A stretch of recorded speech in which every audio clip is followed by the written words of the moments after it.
అందరికీ నమస్కారం. ఈరోజు మనం ఒక చాలా ఆసక్తికరమైన పాత జానపద కథ సోమరి అమ్మాయి కథ గురించి మాట్లాడుకుందాం. మనకు చిన్నప్పట్నుంచి పెద్దవాళ్లు కష్టపడటం, దయగా ఉండటం లాంటి మంచి విషయాలు నేర్పించటానికి ఇలాంటి కథలు చెప్పేవాళ్ళు కదా.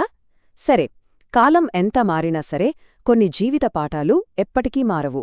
అవేంటో ఈ కథ ద్వారా తెలుసుకుందాం. అయితే కథలోకి పూర్తిగా వెళ్లే ముందు మనలో ఒక ప్రశ్న మెదులుతుంది. ఆ సోమరి అమ్మాయి చివరికి తన తప్పు తెలుసుకుంటుందా, లేదా తన సోమరితనం వల్ల ఉన్నదంతా కోల్పోతుందా? ఈ ప్రశ్న చుట్టూనే కథ మొత్తం తిరుగుతోంది. ఇది మనల్ని చివరి వరకు అలా కూర్చోబెడుతుంది. సరే, మరి ఈ కథని మనం ఎలా చూడబోతున్నాం? ముందుగా ఇద్దరు అక్కా చెల్లెల గురించి తెలుసుకుందాం.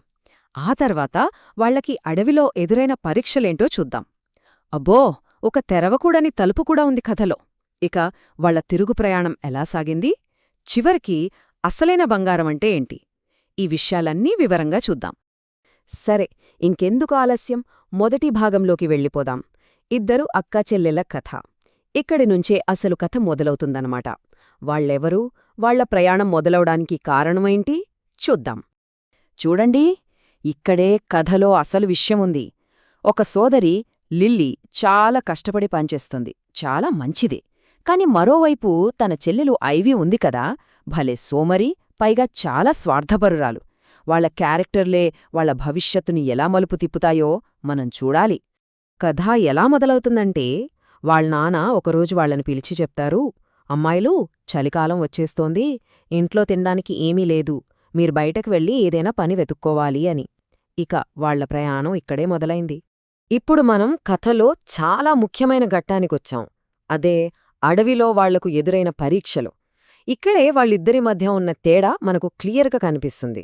విచిత్రమేంటంటే, ఇద్దరికీ ఒకే రకమైన సవాళ్లు ఎదురవుతాయి, కానీ వాళ్ళు ఎలా స్పందించారు అన్నదే ఇక్కడ పాయింట్. లిల్లీని చూడండి, ఒక చెట్టు బాధలో ఉండటం చూసి తట్టుకోలేకపోయింది. వెంటనే అయ్యో పాపం అంటూ జాలిపడింది. అంటే ఆమెలో ఎంత మంచి మనసుందో అర్థమవుతోంది కదా. ఆలోచించకుండానే సహాయం చేయడానికి ముందుకొచ్చింది. కాని ఐవీ పూర్తి ఆపోజిట్. అదే చెట్టుని చూసి, ఛీ, నీలాంటి ఎండిపోయిన కర్ర కోసం నా నీళ్లు వేస్ట్ చెయ్యాలా, అస్సలు కుదరదు అని చెప్పి వెళ్ళిపోయింది. చూశారా తన స్వార్థం? మళ్ళీ ఇంకోచోట లిల్లీ గొప్ప మనసు బయటపడింది. ఒక పగిలిపోయిన బావిని బాగుచేయడానికి, బట్టలు మురికే అవుతాయని కూడా ఆలోచించకుండా వెంటనే పని మొదలుపెట్టింది. పర్లేదులే, మట్టి కడిగేస్తే పోతుంది అని ఎంత సింపుల్గా అనేసిందో చూడండి.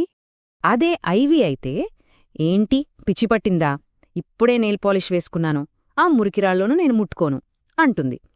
అంటే సహాయం చేయడం కంటే తన అందమే తనకు ముఖ్యమన్నమాట. ఇక చివరగా బురదలో ఉన్న కొన్ని కుక్కపిల్లల్ని చూసి కూడా లిల్లీ మనసు కరిగిపోయింది. ఉండండి చిన్నారి జీవులారా, మిమ్మల్ని శుభ్రం చేస్తాను అని వాటికి సహాయం చేసింది. జంతువుల పట్ల కూడా ఎంత ప్రేమ ఉందో కదా.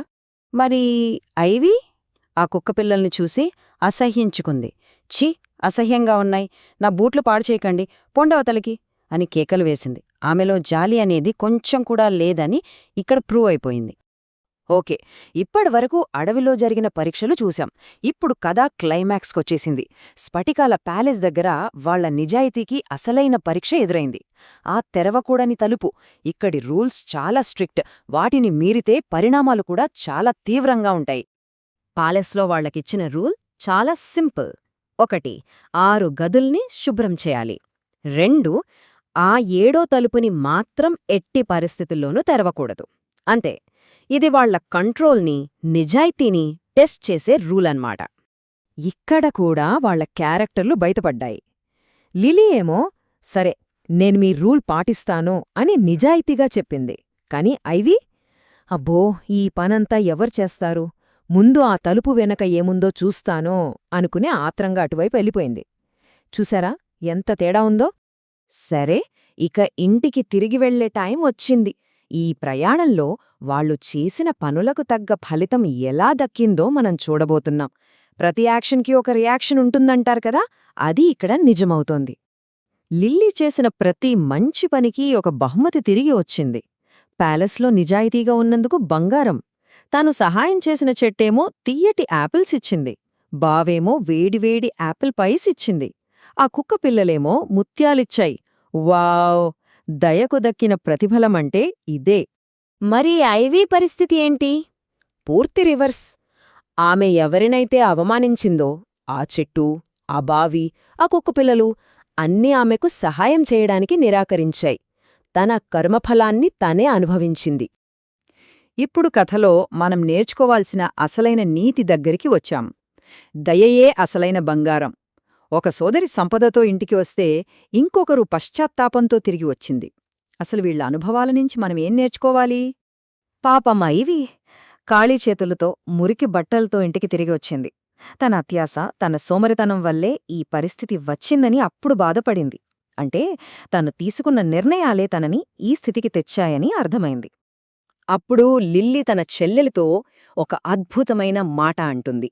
అదే ఈ కథకు గుండెలాంటిది. ఐవీ, నిజమైన సంపద మంత్రాలు, ముత్యాలు కాదు, మనం ఇతరులకు చూపే దయ. ఎంత గొప్ప మాట కదా! అందుకే ఈ కథ నుండి మనం గ్రహించాల్సిన నీతి ఏంటంటే, సోమరితనం, అత్యాశ ఎప్పటికీ మనకు మంచి చేయవు. కష్టపడి పనిచేయడం, దయ చూపించడం, ఇతరులకు సహాయం చేయడమే మనల్ని నిజంగా ధనవంతులుగా చేస్తాయి. అంటే మనసున్న ధనవంతులుగా అన్నమాట. సరే, ఈ కథా విశ్లేషణను ఒక చిన్న ప్రశ్నతో ముగిద్దాం.